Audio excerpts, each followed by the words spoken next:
It's a beautiful day at Carlisle, PA. I'm at the Carlisle OC. Currently taking my 34-hour reset.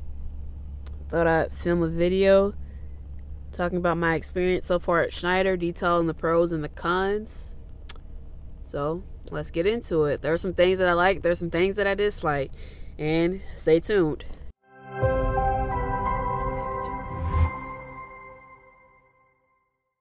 Hello everyone. I'm glad you were able to tune in to watch another video of mine. Today I'm going to share with you the pros and cons about working here for Schneider. I started my trucking company with Schneider in mid-October in Coraopolis, PA.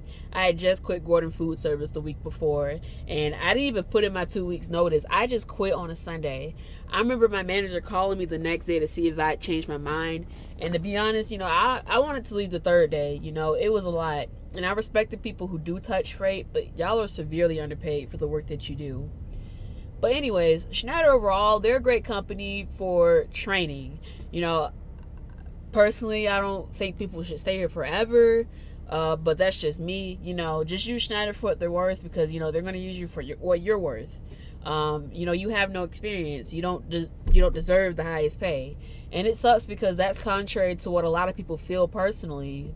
But it is what it is. I'm going to pay my dues and find another company that I can stay at long term. Unless Schneider somehow pays me the advertised $125K for tanker drivers, then I'll never leave Schneider. In fact, if I were to get the $86K Ecolab pay that you see on their website, I'll probably stick around for a while. Who knows? We'll see. But for now, I'm just a rookie, and this is what I've experienced these past 3 months. First off, once again, the pay. It can suck sometimes because it can fluctuate. You're being paid cents per mile and on-duty hourly. It's okay for an entry-level tanker driver, although I feel like it could be higher because you're hauling 100% hazmat freight. This is the Ecolab account. Personally, I didn't know that going into it. It didn't say this on the website, and that's why it's important to do research. Maybe they do that so they won't deter people from doing this account because it's open to all CDL holders. And I guess some people are uncomfortable with the idea of hauling hazmat, especially since we don't get any premium hazmat pay. You just get paid the cents per mile and the on-duty hourly. And if you're a jet set driver, you get paid an hourly rate for driving and then an hourly rate for being on duty. And then jet set, they send you anywhere. It's also slip seating if you're interested in that. I'm not. And as far as treatment goes, I believe that I'm treated like a human being with feelings. This is a mega carrier. However, someone in management knows my name, and I'm not just driver number 1, 2, 3, 4, 5, 6, 7. That's not my actual driver number. I can't share that information on the internet due to privacy. But, I digress. I feel that Schneider treats me fairly. I haven't had any issues with management so far. And as for safety goes, this company gets an A+, obviously. Safety is preached ad nauseum. You're required to wear a safety vest and steel-toed slip-resistant shoes at all times, at all operating centers.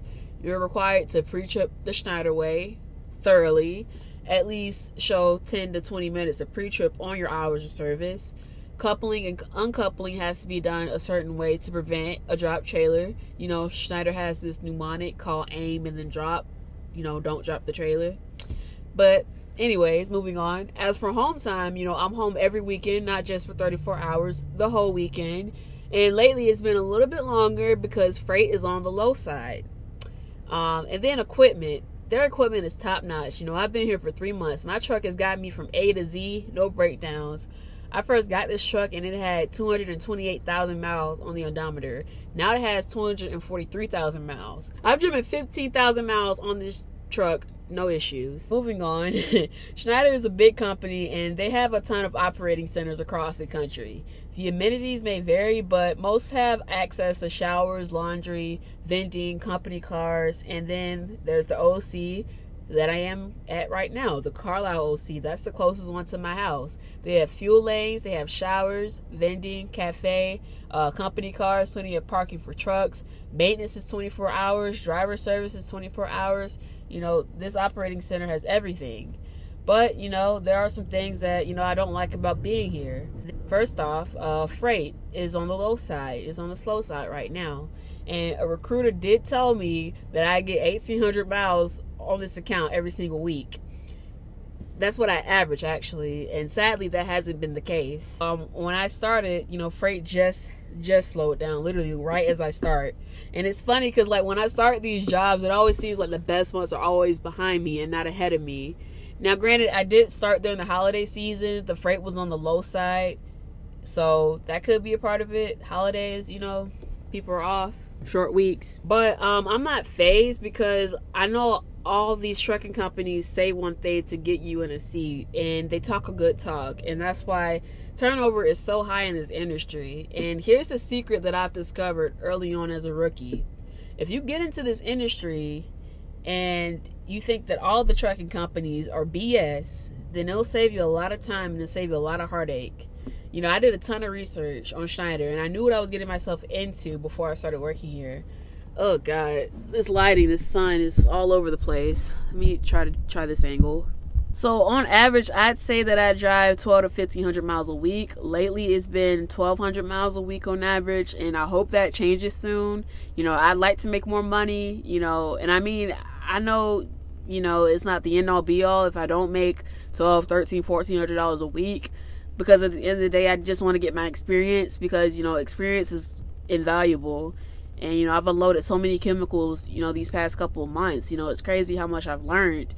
And, this is a monetizable skill. People out here fighting for $20 minimum wages. But in reality, if you want to make more money, learn monetizable skills. Trucking is a monetizable skill, and you can earn a great living. And it's so versatile. You have so many options. If you want the most money, specialize, flatbed, reefer, food and beverage, oh God, and tankers, obviously. The earning potential is out there. You just got to want it for yourself. And another thing that, I don't like about working here is how strict they are with the hours of service.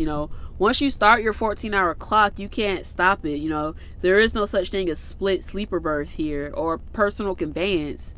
And I disagree with this. You have to really be good at trip planning working here.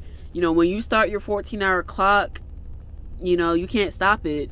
And you're not good at trip planning in the beginning because you're new, and 14 hours may seem like a long time, but it goes by really fast, especially since you can't stop it, like I said.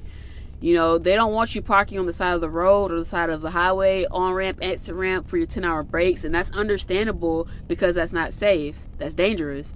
But, if the highway shuts down because of a bad accident, what do? You can't use personal conveyance. You can't, oh God, I'm trying to find the lightning. But anyways, yeah, you can't use personal conveyance, so what do? And then what happens when you can't find a spot at a trucking stop and you have less than 10 minutes on your 14? So you either have to plan early to park early, or you have to leave money on the table so you won't run illegally. It is what it is.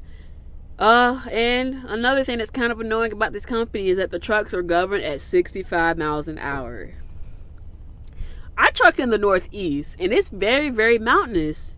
I feel like I should have a higher CPM because I'm going in the Northeast. There are a lot of tight turns, and truck parking is limited.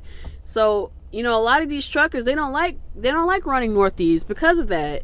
And, a lot of these companies, they pay more for drivers to run Northeast, just not Schneider. They don't pay more. And here's another thing that's particular to Schneider, and I'm not personally against it, but I know a lot of other drivers are. Let me try setting this camera right here. Ugh, maybe that's better. Okay, that's a little better. I'm gonna try to do it this way.